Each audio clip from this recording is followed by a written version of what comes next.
Hello,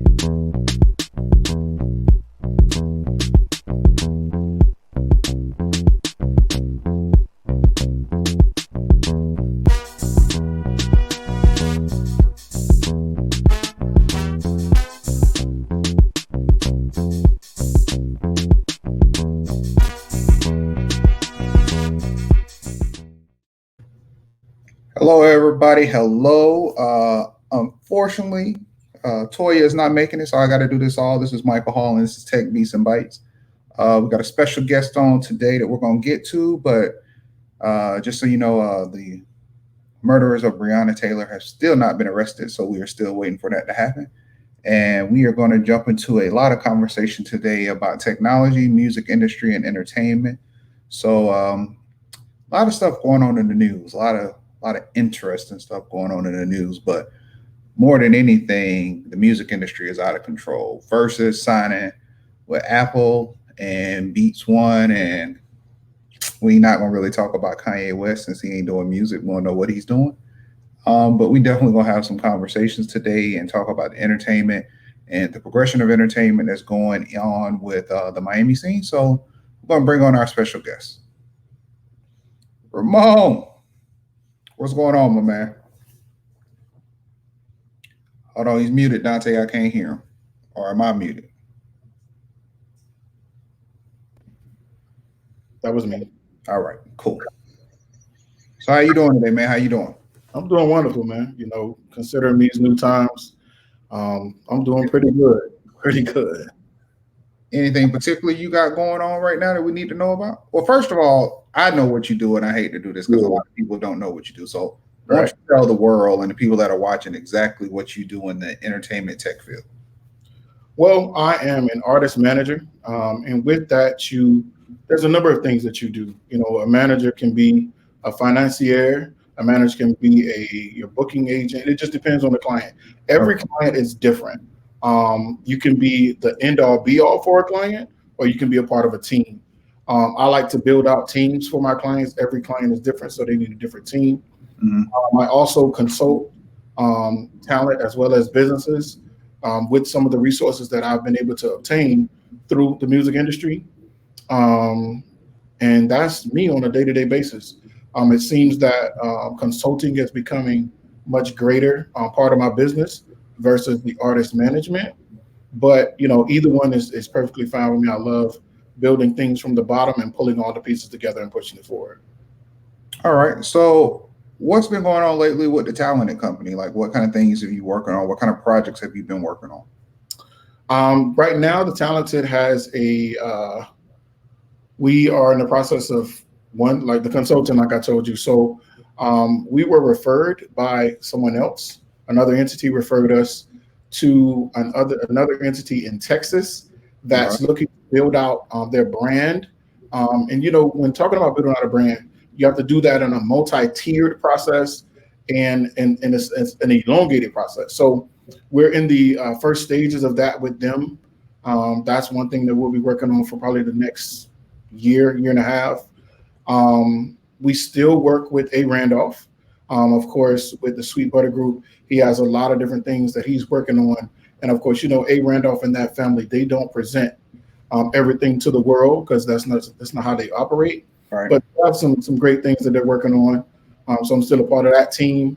I have an artist, Karina Clark, that I have just re-initiated with. We're building out some things with her as well. We just haven't really pushed things out just as yet because, things move on timing.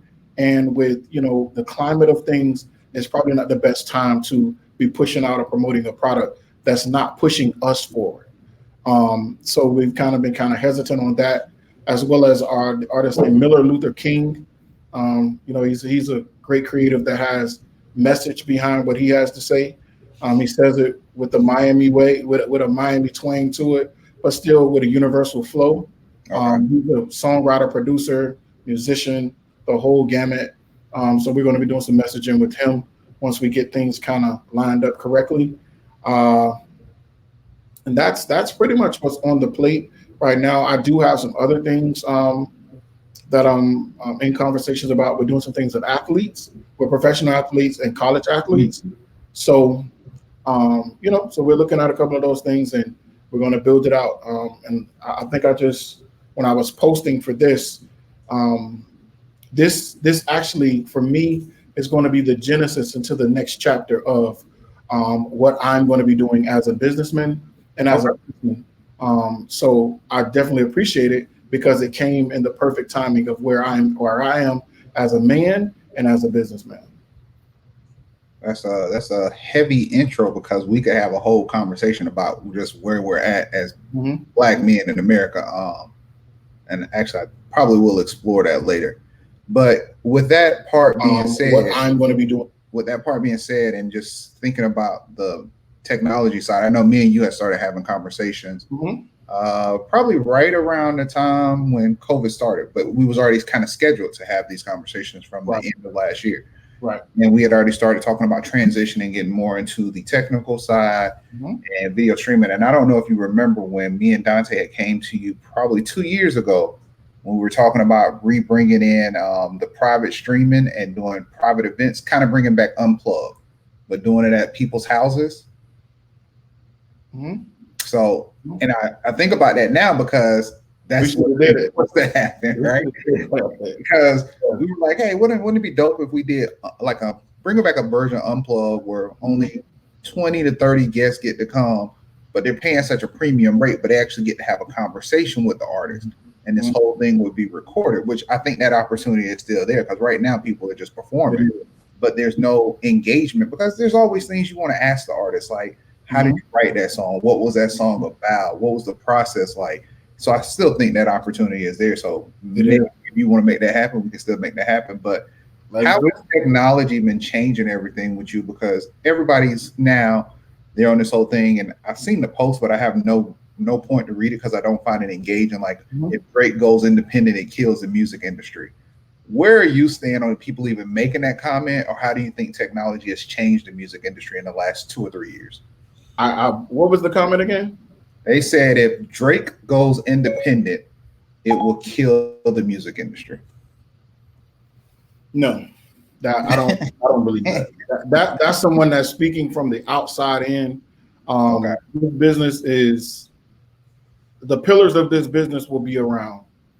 The last pillars, which are, we have 3 major distributors, they'll be around because they have enough funds and resources to always be a part of this game.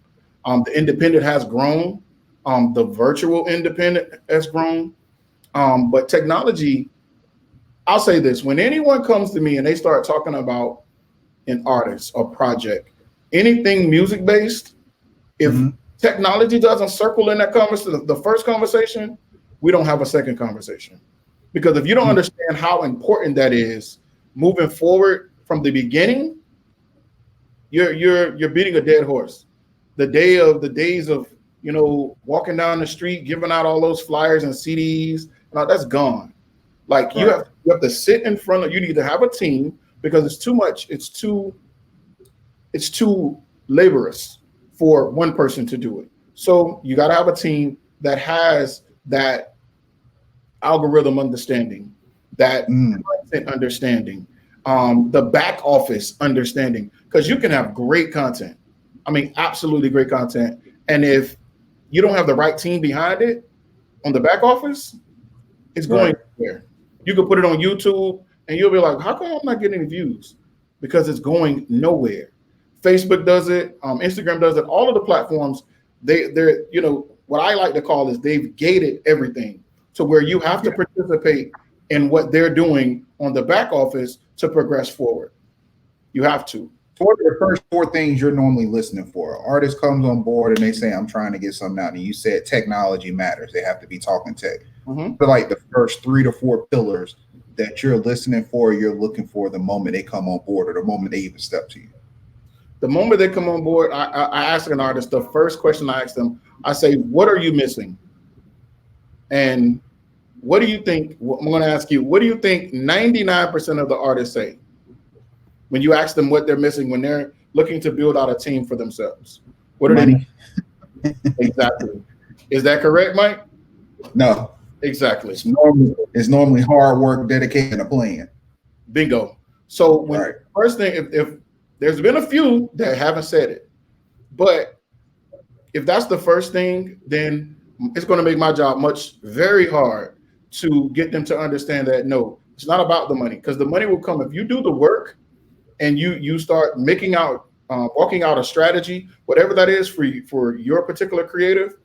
The money will come. People will show up with the money, but Right. you don't walk it out. And these days, there's so much noise out there. So many artists, so many creatives doing their own little separate little things.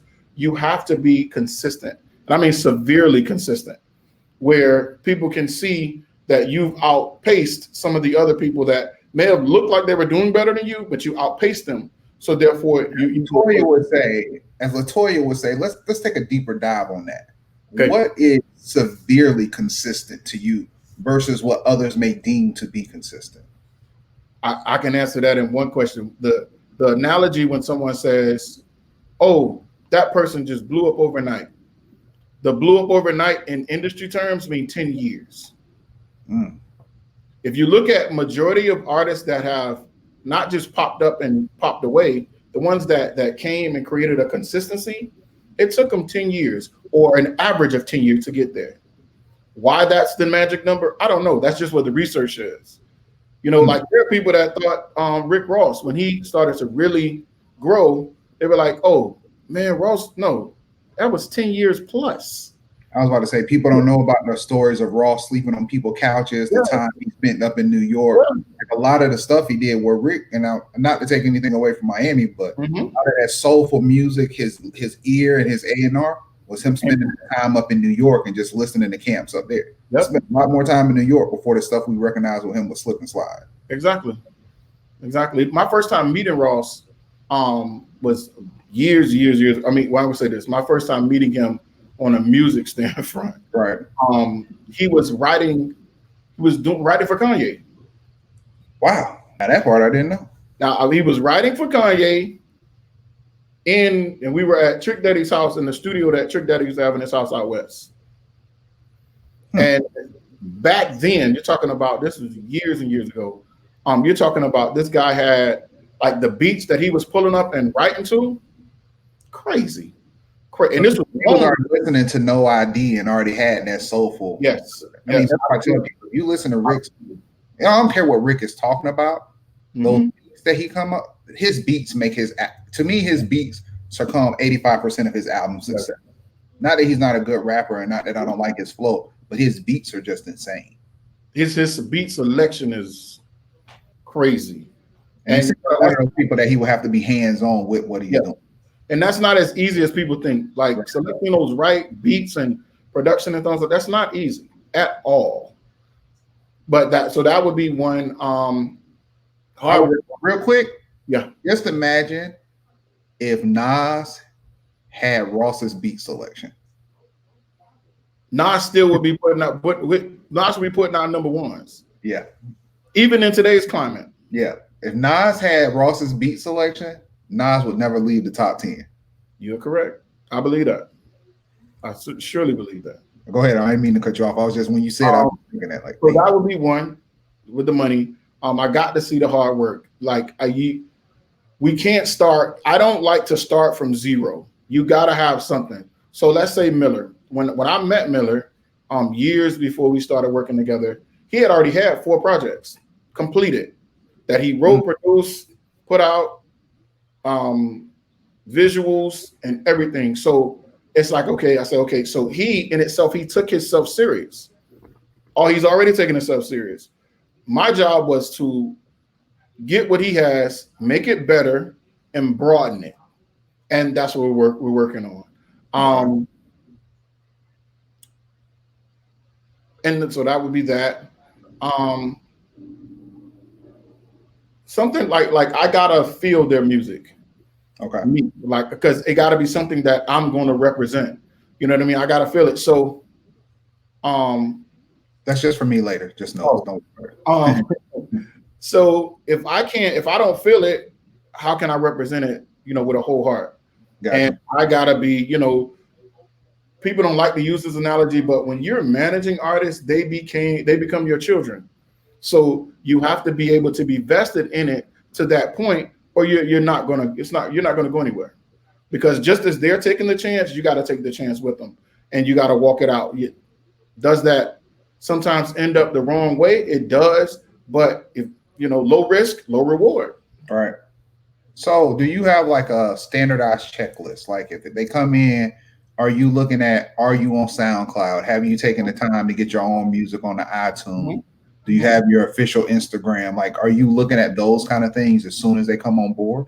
Or have you been able to surpass and say, well, based off of talent, I can excuse these things? Or is it pretty much, because I know how we are, you become rigid in the process at times.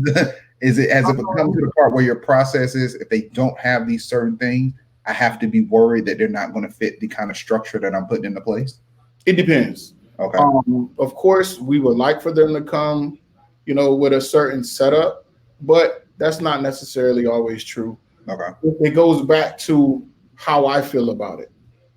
Am I convicted with what you're presenting to the world? Do I feel that I can progress you? I'm not one of those that feel that I can progress any artist, every artist. I'm not full of myself like that. But there's a number of them that I can put together and see some of the things that they need to tip them to that next point. And then we can tip to the next point and the next. And then, they can get in the direction that they want to go. Because like every artist does not want to be famous.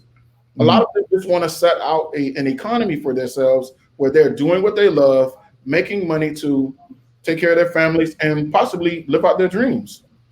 So it's funny, as you saw in the notes, have we passed, the verses of the fame versus the love of the music? Or are people actually now starting to see this as a financial endeavor of a legacy to continue on? Because I remember, to me, I felt about 2-3 years ago, everybody just wanted to be in music, but it didn't even seem like it was a structural, I want to be rich. It just seemed like I want the fame and a little bit of shine and gloss that comes with it. It just seemed to have no passion to it anymore. And you're correct. Okay. We are at a point where people they think that it's a shortcut to money, but really their first mind says they want the money, but really they just want the fame. They want the fame. So they want the fame before they get to any of the processes. And with a lot of the platforms that we have, that's possible, but it's plastic. It's plastic fame because it's not monetizable. So now if you got the fame that's monetizable, where you can book shows at $50, $20, $70,000 a whop and up, okay, that's great. But for the most part, most people want to be digital famous and they don't even have a reason why. They just want it because they feel that they want to be. And I don't want no parts of that. So I got a weird analogy for you that I want to get your feedback on. I'm thinking of consistency, fame, and money, right? Those three things: consistency, fame, and money, or taking the consistency plus the fame to equate the money. And I think two people on two totally different spectrums, both in the rap game, but two totally different spectrums. My first one would be consistency, doesn't really care about the fame, but stay getting his money, would be Currency.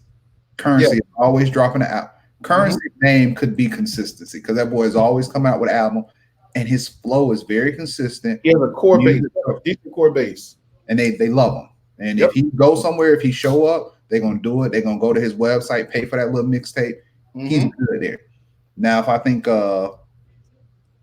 consistency, fame, and money, I look at the idiot boy, but he doing it, Tekashi 6ix9ine, because I've never seen an artist get on Instagram and explain the way Billboard works, the way Tekashi 6ix9ine did when he felt he had been. That's not an easy thing to do either. Right. He went at Billboard. Basically, by him doing that, he went at them. And they charted him shortly after that. They charted him. Yeah. And so as much as people talk about him, you have to look at the intelligence that young man carries, because I've never seen, and I'm talking about maybe caring about the music industry the last 18 years where I actually understood the business side.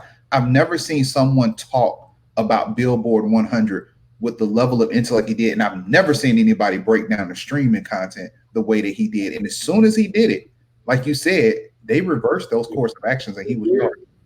Yeah. So what do you think is missing from the educational level? Because I want a lot of people to understand, although we are talking about music, this conversation can transfer to any platform or any sector of business. Mm-hmm. What do you think is the difference of what Finkel, and I'm using him as like, because we have some people in other industries, they come out with clown products or silly products, but they're making a shit ton of money. Mm-hmm. What do you think Tekashi 6ix9ine proved by showing his intelligence, even though he's quote unquote rapping as a gangster rapper? Tekashi is one of those that he bastardized the point of music industry built on fame, huh? Good choice of word. Great choice of word. He showed that I'm going to make myself so famous that everybody's going to buy in. People that don't know who I am, I look crazy. Like when you really look at it, like you're like, okay, is he alternative? What? Like you don't know. He just like you don't know what you're looking at, but he is so ferocious in the way that he do what he does, and he's been able to still stay alive. It's almost like you can't duplicate it. It can't be duplicated. Right. Because if you do, you'll have to do it how he does it. And that's backwards. So from the producer Dante, he said he's digital famous. But actually, Dante, I would have to disagree with you. The boy is just famous, period. His shows sell. No. And he's internationally known. If you look at his concerts, he structured a work ethic. You don't have to agree with the content of his music. Right. It's very structured. You do not have to agree with the stuff he's put together. Mm-hmm. But he is structured into a format that is very strategic, and he's excelling, and he's consistently winning. Do you understand that before he went away, this dude was upwards of 300-400K a show? Yes. And have you ever seen any billing for him anywhere? Mm-mm. But he's booked. He stay booked. Wow, hold on. Yeah. What is Jay and Beyonce bringing in? Oh no, that's they. No, I'm just saying, what are they bringing in though? What do you think they're bringing in? About $1 million a show? No, more than that. Okay, Dante said you can't go with J and B because they're going to structure their build out is going to be different. They're going to have they're going to own part of the show.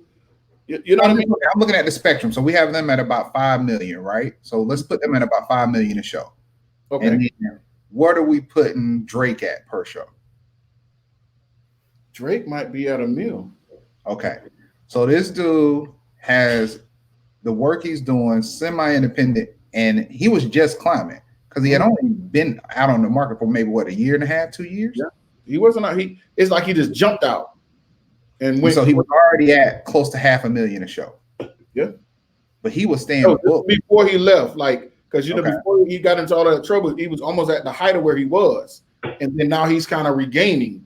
Mm-hmm. So I'm speaking of right before all of that, he went to jail and all of that stuff.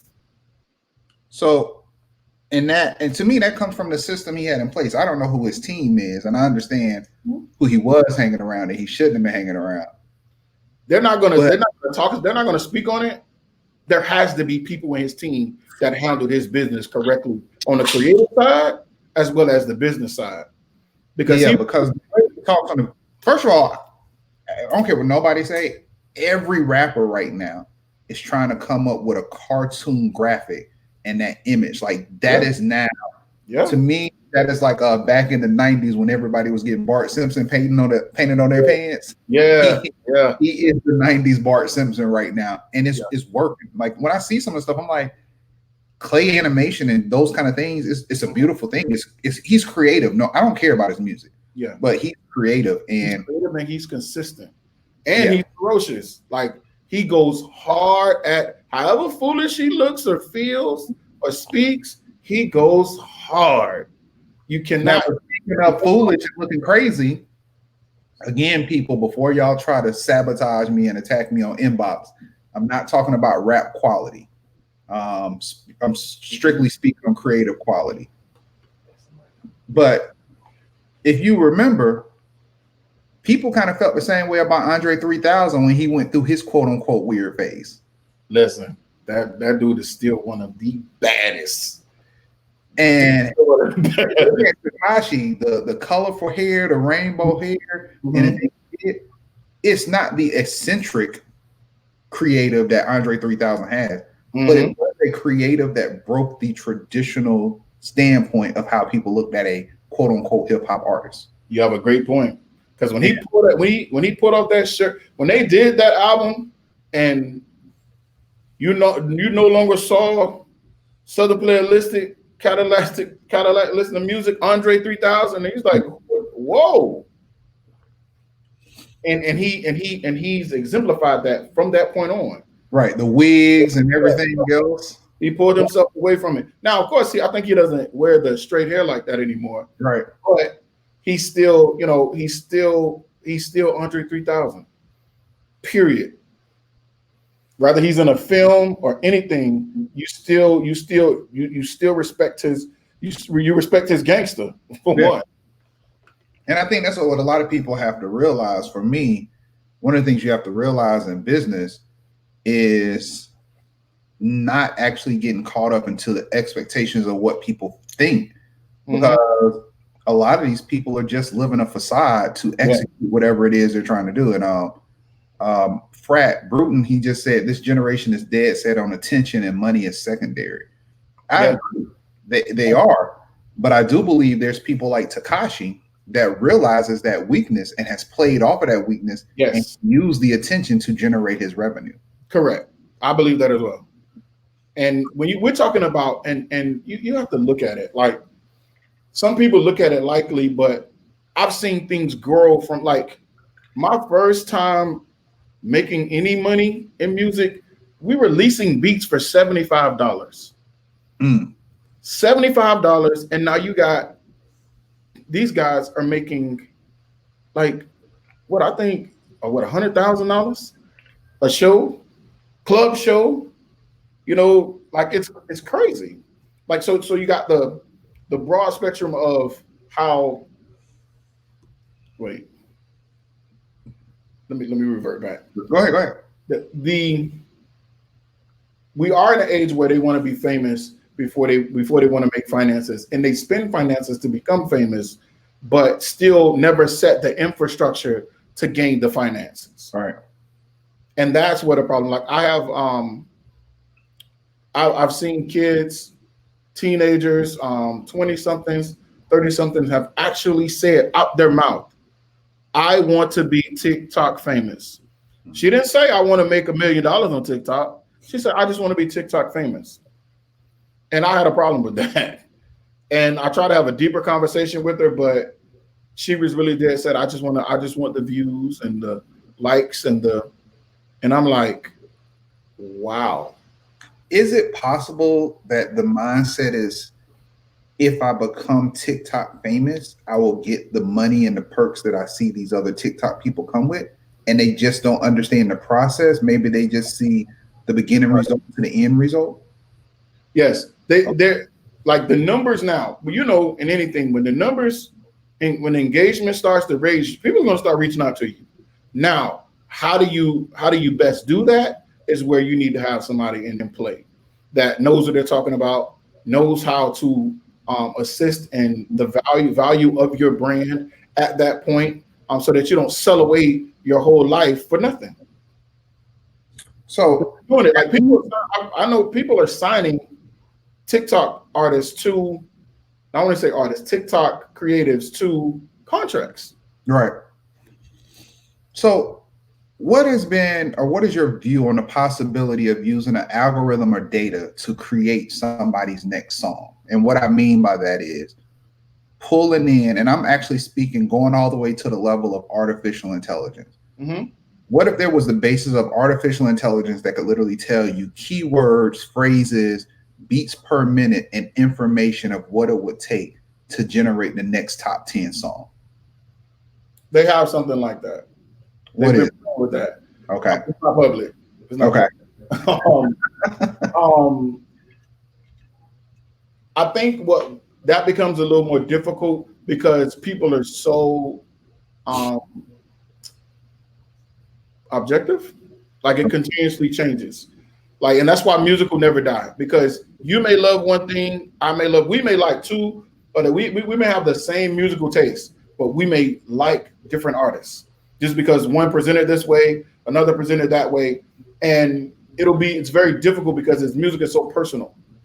And let me tell you why I say that then, because I appreciate what you're saying. But the reason why I say that, I think about, and I love everybody I'm about to name, I listen to their music. Mm-hmm. But I'm thinking about the basis of the content, beats per minute, and the structure sounds the same. Alina Baraz, Gina Coy, Summer Walker, like they all have that same.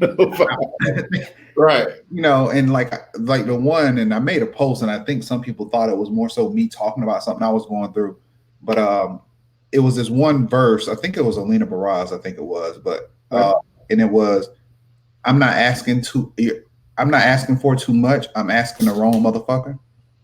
And I'm thinking about it was a dope saying. So that is dope. But you know what? That sounds like, now Summer Walker says that's our next hit record. Exactly. So that's what I'm saying. There's certain things, and to me, it's almost like the meme writing. And I'm going to tell you why I said that.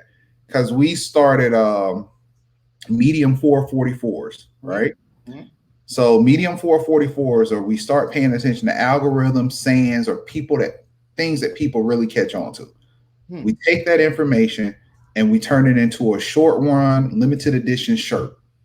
Only 44 of them are made. Once we make the 44, we retire the screen. We don't make them no more. Mm-hmm. So if you don't get one of the 44, we may not produce it again until another year. And that's like the shirt I have on now. I say Black Lives Matter. So I'm wondering, and I hate to say it, but because to me, radio is becoming so structured and so predictable, does this data start to replace songwriters? Because now it's like, I don't really have to have the emotions. I just need to know what the fuck people want to hear in the song to attach themselves to it. Well, what makes that a little difficult is the radio economy, right? Mm-hmm. The radio economy, they've been saying this for years, and it's been the process for years, right? They force feed it down your throat. Radio is still, even in our digital age, radio is still a very high percentage way to convert sales. It still is, because they can force it, or they can, every time you get in the car, you're going to hear it. Every time, I don't even listen to the radio that much. And there are songs that, continuously, and it's a part of the system that, that is the business of music. A lot of people talk about the industry, but the business of music, you get the radio, that song has to go on radio, and they're going to force feed it down your throat. And that force feeding is going to lead to the love and liking and the posting and the sharing and the purchasing on all these other platforms, which it's a progression. They're going to force feed it. Like in one deal, I went to go do a deal for Dawn Richard from Diddy Money. Remember Dawn from that group?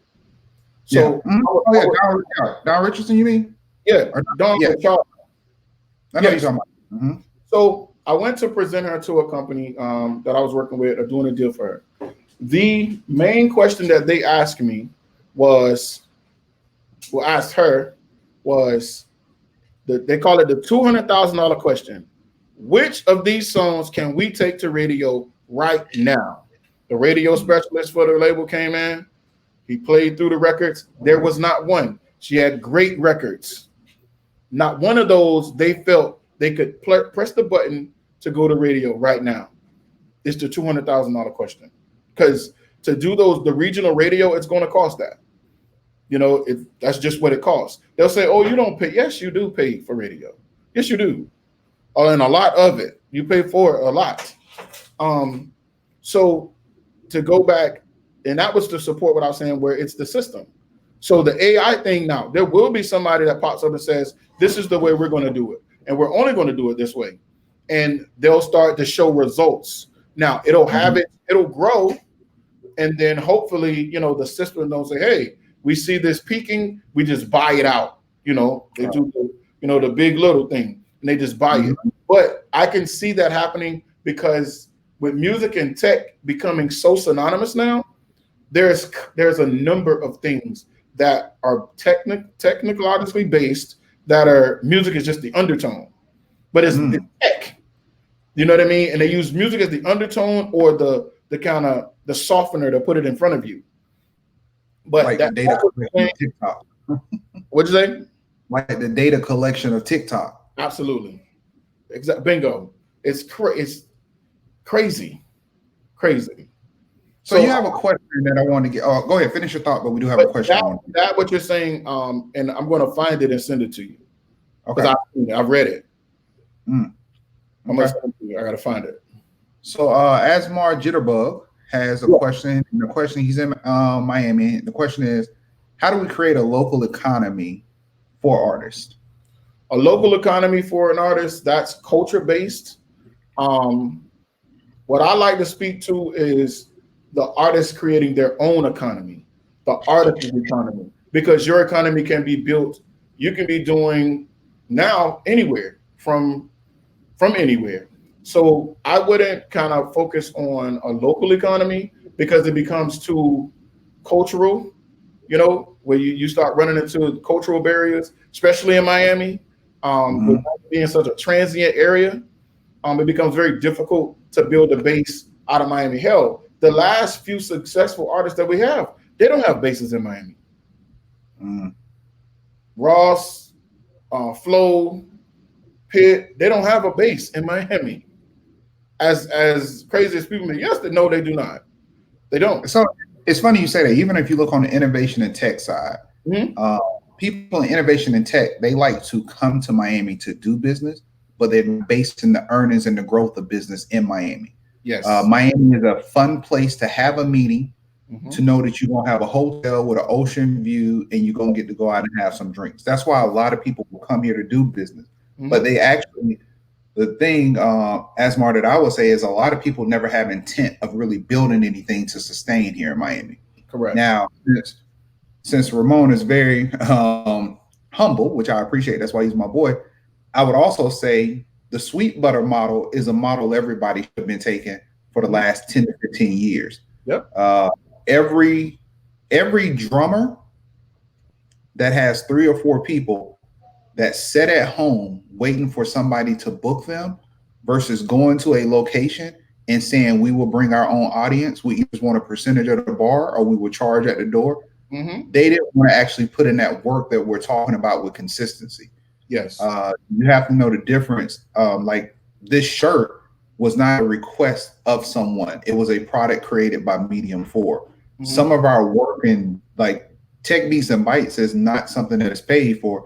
It's a product created by Digital Grass to show our expertise in the innovation and technology world. So when you put those things out there, it will draw the people to you that'll be like, hey, can you host this event for me? Can you be on this show?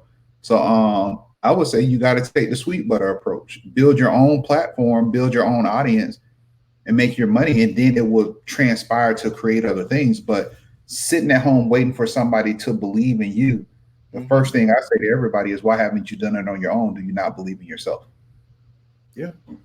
And I know Asma very well, very well. He's been consistent at progressing. Like he used to be an artist, and then he saw that he had a greater niche for a writer. He's a songwriter, so and he's a good songwriter as well. Now he's been pushing himself along, moving along, and let's say he gets a hit song, a #1 next 30 days. People are like, where did he come from? No, this dude has been at this since 97.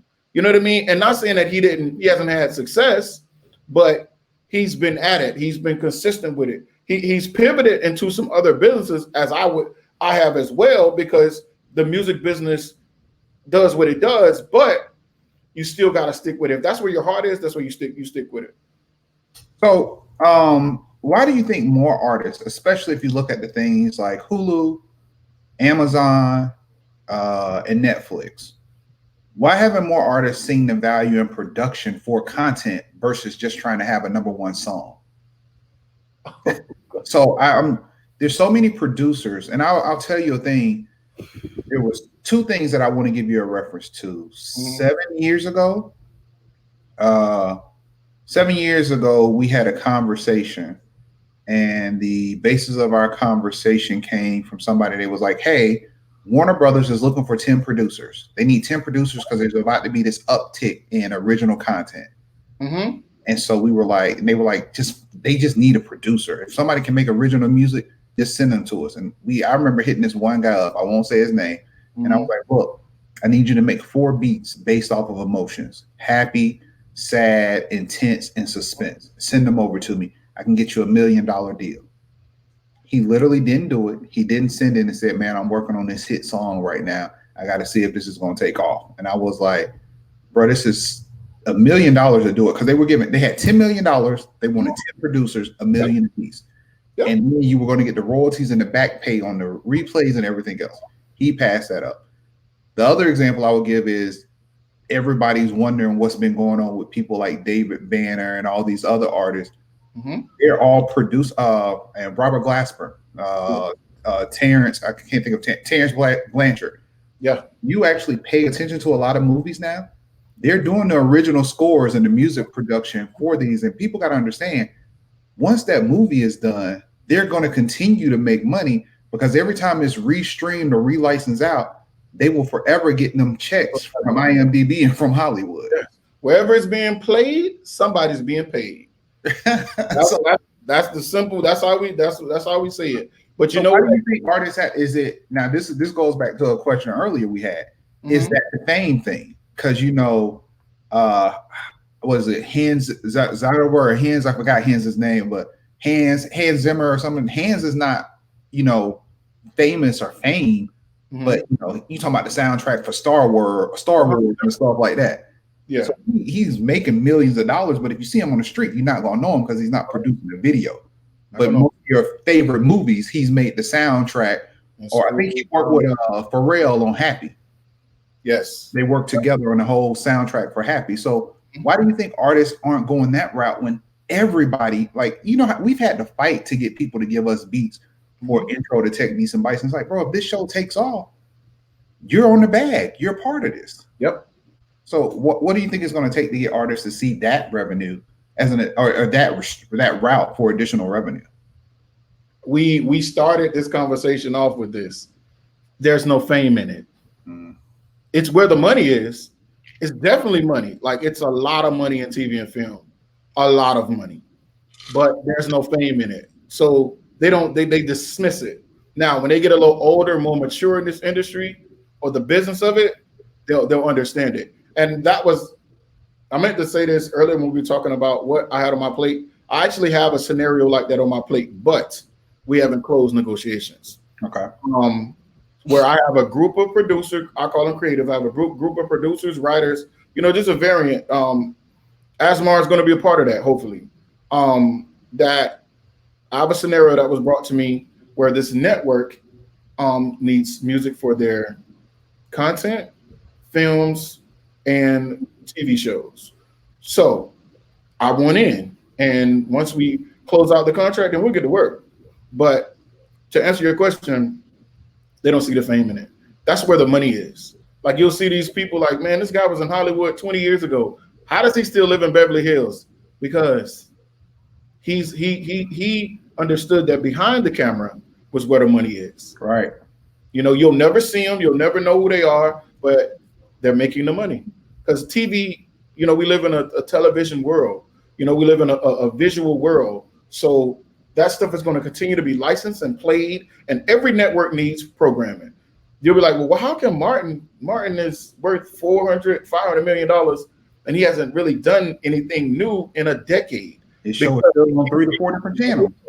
To all of those channels, and people are still watching it.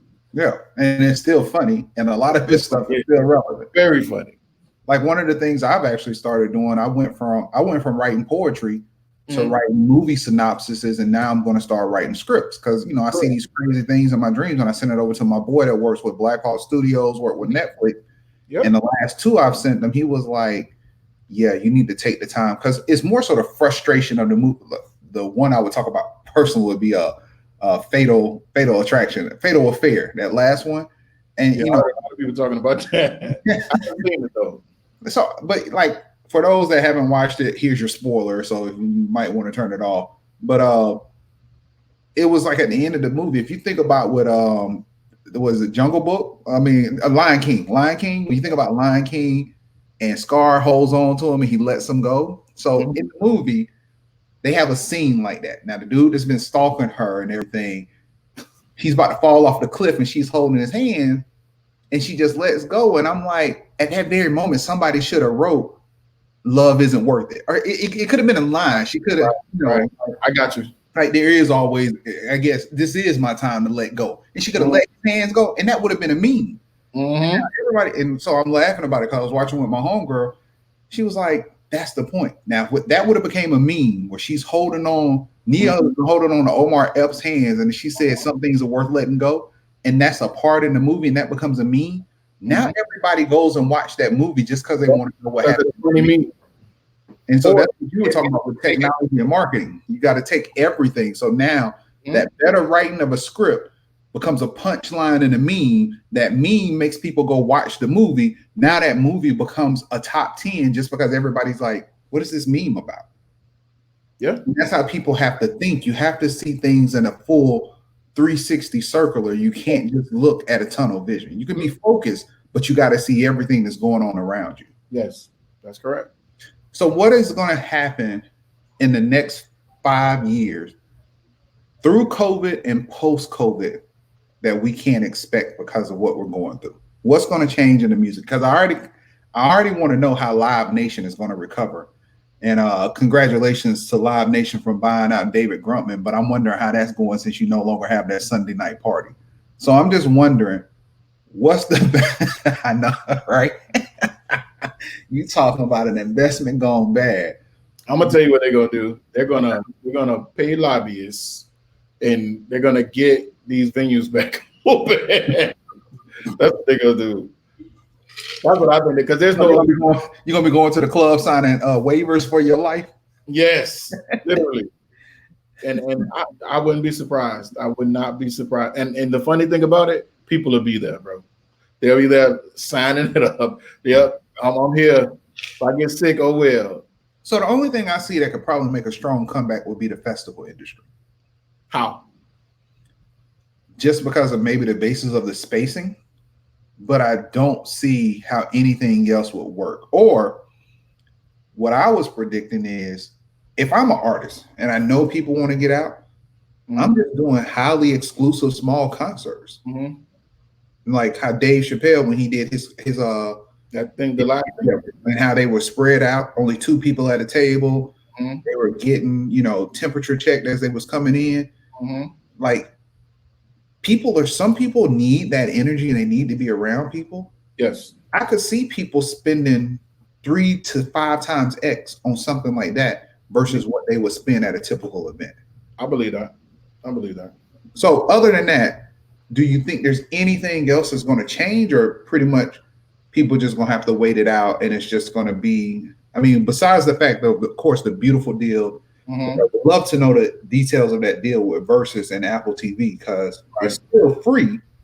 But I'm like, how is it free? Because if you don't got Apple TV, so it's kind of free, but not really free, but it's still on Instagram.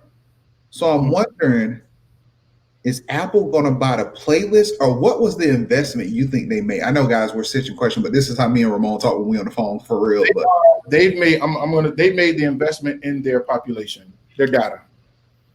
The data they made, because it became a very niche and specific data, and the emergence in that was the urban AC artists. So now you got the data of people that for 2 hours tuned in.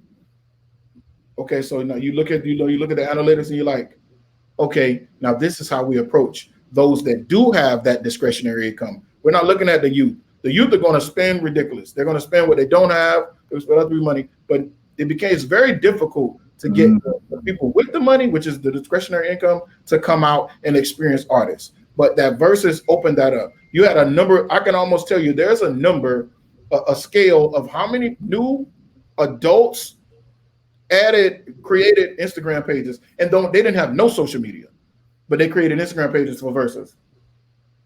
So if Apple can pull in the data of who's streaming this content, Right. So versus has the data. So you pull in the data of what. So now, because you think if it's on Instagram, you're talking about they know the time of how long they're sitting on. They know the male to female ratio, and they know the age range. And now they're going to turn around and they're going to feed that to Apple Music. Now, does that in turn? So if I'm a record label, I'm probably wanting to buy data from Apple Music to figure out which of my old school artists need to come out with a new album, because actually they can generate more interest than the new. You're going to want to do new licensing contracts with them, because people do one-to-one contracts with Apple and Spotify, all of them. But with this specific thing, they'll do a one-to-one licensing understanding between, let's say, Atlantic and not BMG, because BMG has a lot of those older artists. BMG says, okay, let's plug into that. So now we get that data, and now we can service them through Apple Music. We can service them through the ancillary things that Apple Music has, and now it becomes one more directed in their approach of the people that they know want to that they can serve that music to. That would make sense, because I could see a Jill Scott's Essential album coming from Erykah Badu Essentials. You're just pulling out those hits and you're just packing, because people like us, we still thrive on having a full album and listening to everything. Other people, all they're thinking is, I want those 18 to 20 songs as an essential album because all those songs I like.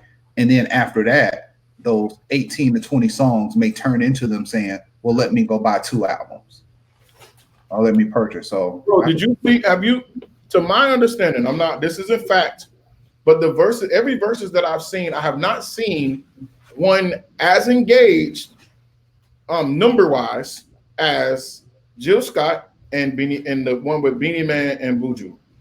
Yeah, and they were in that order. Yeah, in that order. Jill Scott and Erykah was the most engaged like that. And those two queens have core bases. Yeah, strong core bases. But with that verses, they kind of reached into something else, and they were just purely being who they are.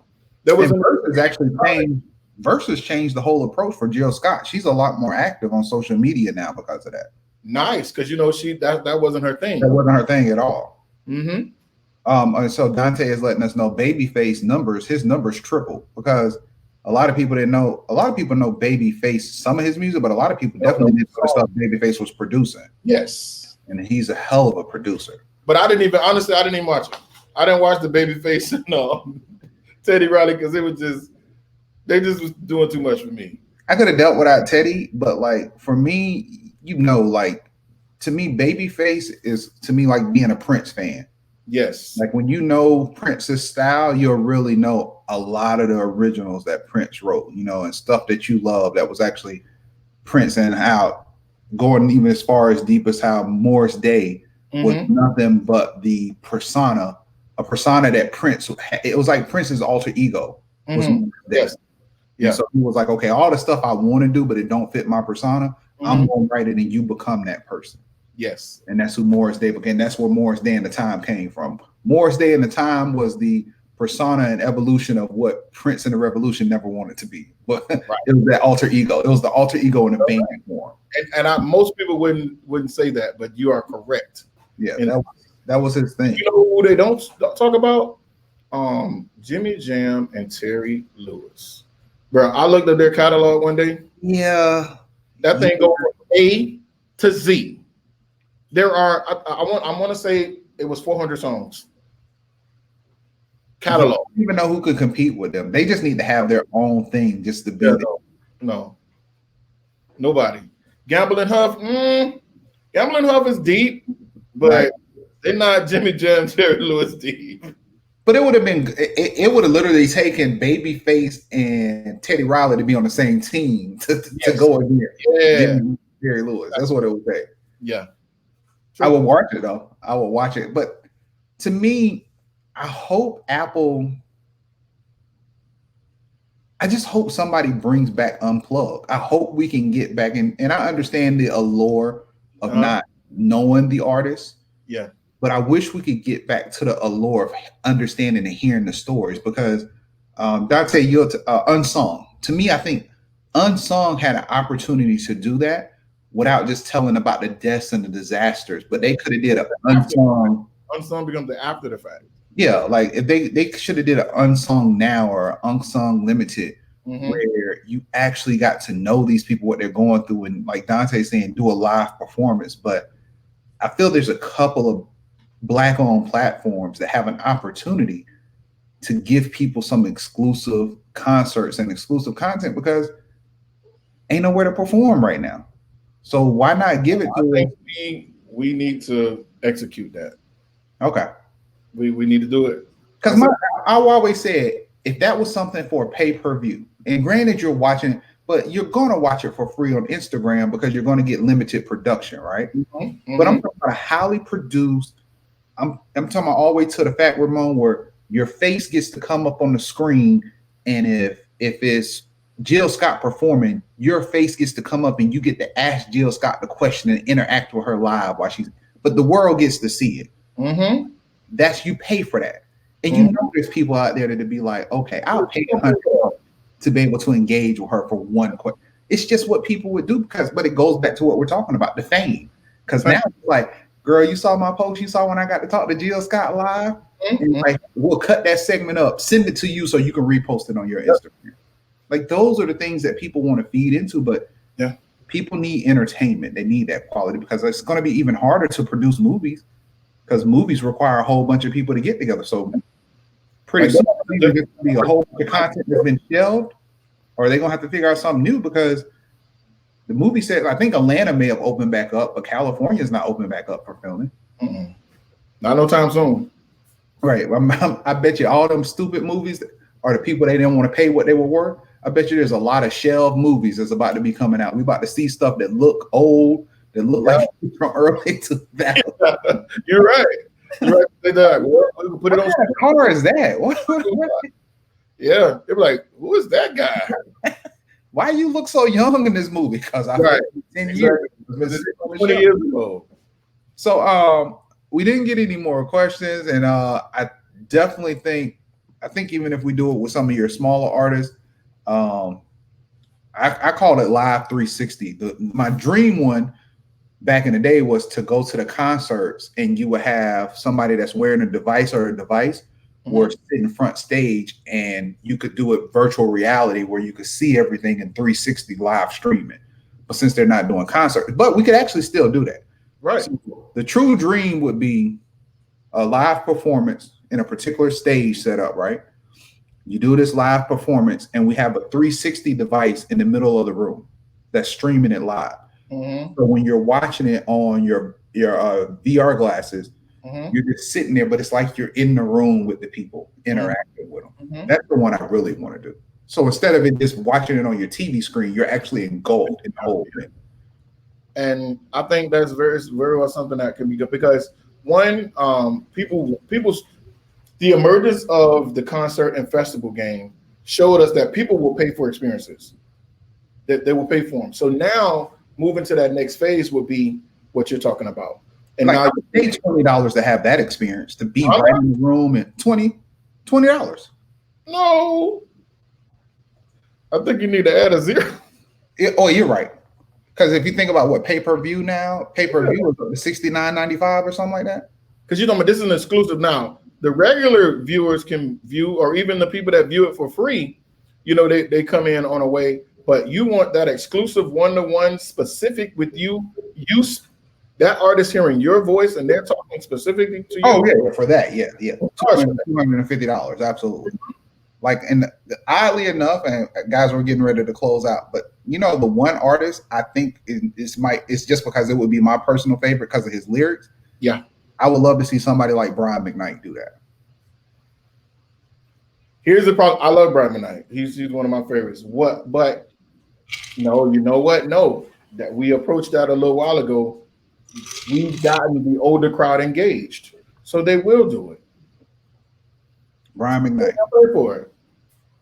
And I think Brian McKnight is a talented enough artist, well known enough, but he's not in caliber where he wouldn't cost us the whole bank to try to make it happen. Exactly. With him being able to play piano, because he's like a baby face. He writes, playing piano, playing guitar. It would be an experience to be able to have that close up and to see his fingers and see him singing and, you know, right there and be a part of that. Still, I think Brian McKnight will be the first person. like he doesn't look all thrown away. He still has a look at himself that could carry it as well. Yeah. So that's my request to you, sir. Get us Brian McKnight and let's do a virtual 360 concert with Brian McKnight. I'm on it. I know you know somebody that know him. You're right. I know you do. Well, guys, this was an engaging conversation. We are praying for Latoya's health. By the way, she's doing okay. She just has a migraine, dealing with stuff, and Latoya has looked out for me. She had to look out for me when I had my seizure a couple of weeks ago, but we're family. So Latoya, get well, take care of yourself. Ramone, thank you for coming to the show. And guys, I hope you enjoyed the information and just realize this wasn't just about music. This was about the industry in general. So take this information and apply it to whatever sector you're in. Always think, engage, stay ahead of the game, and be consistent. And that's how you win. And this is Techniques and Bytes. We'll get all of y'all next week. Thanks, Ramon.